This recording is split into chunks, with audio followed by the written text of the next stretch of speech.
Talking to you about that. No? I don't want to talk to you about anything. And undue stress relating to my injury. Since we have settled my federal lawsuit, I felt I'd never have to address any additional concerns to you or the public, but I was once again left without a choice. On March 31st, 2022, I submitted a public records request to our records department indicating I needed a letter from the United States Coast Guard stating how many Marine hours I incurred during my tenure for future employment as a boat captain. I offered to pay for these services as any citizen would need to pay if such request is made. Within a short period of time, your police chief, Robert Vinson, responded via email advising under Chapter 119 it does not require records be created and only supplied me with 2021-2022 Marine logs. He further commented in his email he had no intentions of writing a letter as I requested. I never asked for his assistance in this matter, but he chose to intervene nonetheless. What Chief Vincent fails to understand is that I am no ordinary citizen, as I know what documents are actually available. Chief Vincent directly lied to me in his email and insinuated I wanted him to create documents that did not exist. Prior to my resignation, copies were made of the Marine logs, which date back to my hire date. Chief Vincent would lead you and the citizens to believe that he forgot about those hard copies. However, don't let him fool you. So we not only have citizens and regular everyday people holding their government accountable, we also have police officers as well. And unfortunately, when these police officers choose to speak out against corruption, for example, they are retaliated against, their livelihoods are strucken down, or even criminally charged with stuff that is just not relevant or pertaining to the matter at hand. In this specific incident, the Gabber shared an article about an arbitrator that actually ruled against Chief Robert Vincent from the Gulfport Police Department, saying that his discipline of two officers was quote unquote retaliatory. So we're going to get into it in just a second, but a lot of times these officers are just so afraid to speak out because these departments will try to make an example out of them by these retaliatory practices. Another officer, for example, that we've covered on the channel, both on the good side and the bad side, was Officer Ross. Officer Ross is no longer with the department. He actually spoke out at a city council meeting after being denied his public records request from Chief Vincent. And that actually prevented him from moving forward in his new employment. Gulfport, Florida is a rather small city neighboring St. Petersburg, Florida, south of Clearwater, Florida, on the west coast of Florida. And we've covered a lot of citizens there that have just had so many issues with the local police department there. And I mean, it does not discriminate between the citizens and some of these police officers. They're also victims as well of retaliation. All right, guys, so this article that I'm sharing with you right now is from September 20th, 2022. We were actually up there speaking at the council meeting, promoting justice for Manaya Sharif, a 15-year-old teenager that was brutalized by one Gulfport sergeant up there. And we've just been trying to assist this family in getting answers and also holding this police officer accountable. And on that same day that we went there to speak with the family, this article broke out in the Gabber. So that again was from September 20th. So I'm going to give a shout out and full credits to the Gabber, and I'll be sharing the link to this article so you guys can read it for yourselves. But I'll do the honors and read it for you guys today. So Gulfport Police Chief, retaliatory and excessive arbitrator rules, according to this article. This was written by Mike Sunix from the Gabber. So shout out to Mike.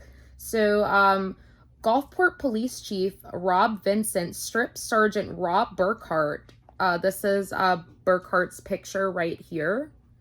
So he stripped him of his rank in 2019 and suspended him. And Officer Corey Smith, a mediator, ruled last week that the chief meted out discipline unfairly, reinstated Burkhart as sergeant, and ordered him 3 years of back pay, which could total of $50,000. So, wow, I haven't even gotten into the whole article yet, but, you know, a lot of bells and whistles go off for me. Number one, this police officer is going to be entitled to back pay. This back pay is not going to necessarily come out of the chief's pocket, but the hardworking taxpayers of Gulfport, Florida. So if you're watching and you live in Gulfport, Florida, you guys gotta start going to these city council meetings because you want to know where your tax dollars are going to. And if there's nefarious things going on, then it directly affects you, so to say. So definitely go out there, go to these city council meetings and redress your government. Citizens of Gulfport. There's a lot going on over there. So more than 3 years ago, after St. Patrick's Day incident that resulted in 2 officers getting suspended and 1 getting a demotion, a mediator has ordered Gulfport Police Department to reinstate Rob Burkhart as a sergeant and give him back pay, which could total to $50,000. She also ruled in favor of Officer Corey Smith, who received a suspension after the same incident. Mediator Kitty Grubb ruled that the Gulfport Police Chief Robert Vincent meted out discipline towards Officer Smith, and it was retaliatory and excessive, according to this mediator. She also said Vincent used discipline as retaliation against Sergeant Burkhart. Vincent upset the officers did not make an arrest that night, in which one of 2 brothers retreated to the roof of their home, demoted Burkhart from sergeant to officer, and suspended him without pay for 84 hours.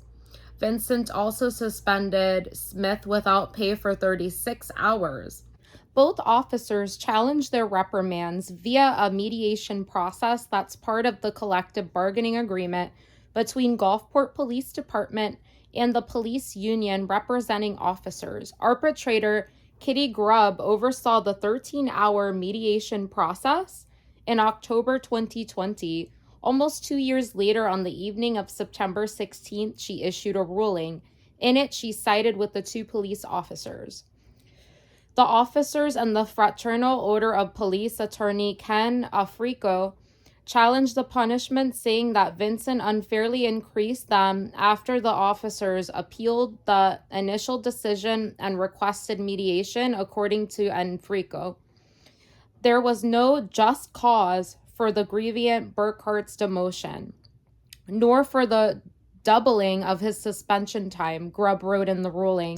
There was no just cause for Burkhart's demotion, nor for the doubling of his suspension time, Grubb wrote in the ruling, pointing to the original suspension of 48 hours recommended by internal Gulfport Police Department panel. Burkhart's discipline shall be reduced to 48-hour suspension, with there being no demoted. So just a little background. Officer Burkhart was a police sergeant at the time of this incident. And it really adds insult to injury because the current situation going on now out of Gulfport, Florida, there's actually a police sergeant by the name of Sergeant Vandenberg that was involved in this incident with 15-year-old Manaya Sharif. And Manaya, I don't know if you guys were following along, but her grandfather picked her up from school all bloodied with a concussion. And it was all of the hands of this sergeant. However, this sergeant is not suspended at the moment, pending this investigation with the department. And he's still on the road. He's not demoted. So, like, you can basically see that they pick and choose who they discipline. She also ruled that Smith's discipline got reduced from 36 to 24 hours. So this is the other officer in question, Officer Smith. And originally recommended by an internal police pattern. Burkhart's reinstatement to the rank of sergeant will be retroactive to his 2019 demotion date. That can result in some significant back pay. Grubb said the two officers and the city will have to determine appropriate interest to be included in the back pay for both officers.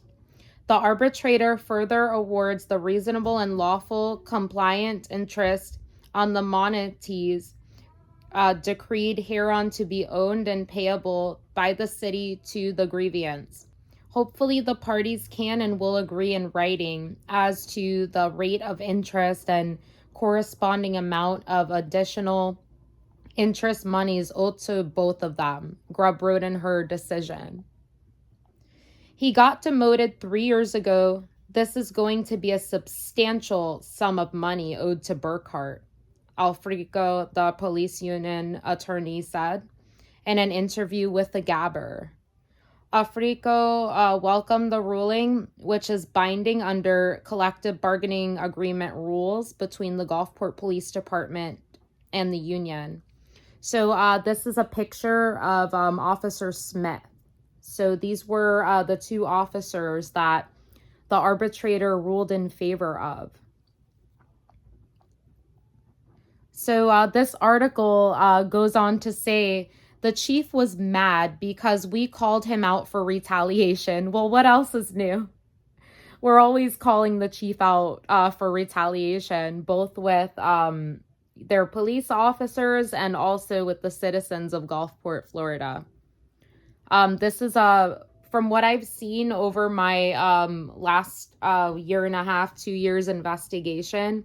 This is pretty much the norm of his policing reign. He will retaliate once you call him out on his misdoings. So that also goes for the commanding staff as well. So allegedly, I actually heard a story, and I haven't seen this in paper, but a few people have told me that Commander Stone has actually left a loaded firearm on his desk. And the firearm went missing, and he was never reprimanded for that. So, I mean, here we have these two officers that are being retaliated against, and we potentially have a member of the commanding staff that allegedly lost a firearm, and nothing happened to him.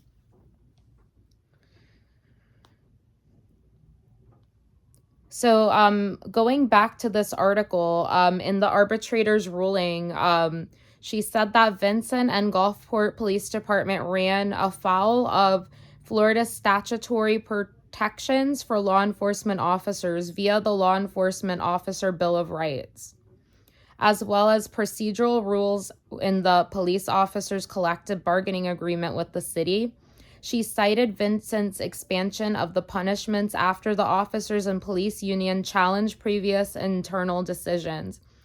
Fraternal Order of Police attorney argued that Burkhart and Smith were punished, although other officers received no official sanctions for other transgressions. That's exactly what I was just telling you.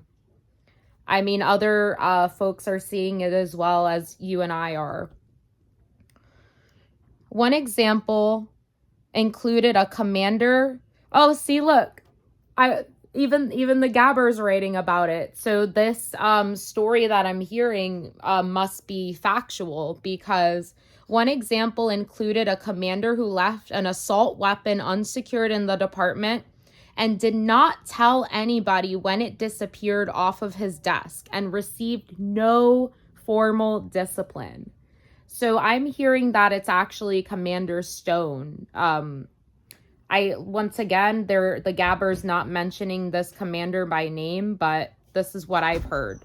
So I'm going to leave you the link to this article that actually came from the Gabber.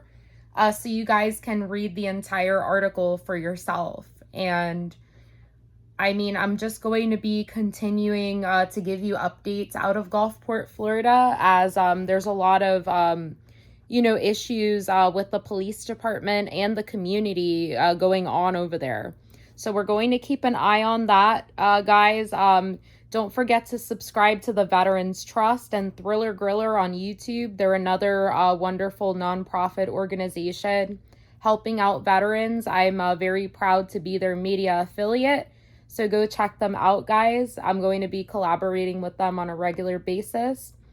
And don't forget to leave me a comment in this video letting me know how you feel about the Chief of Police, Robert Vincent, once again being called out for retaliation. Thank you all for watching.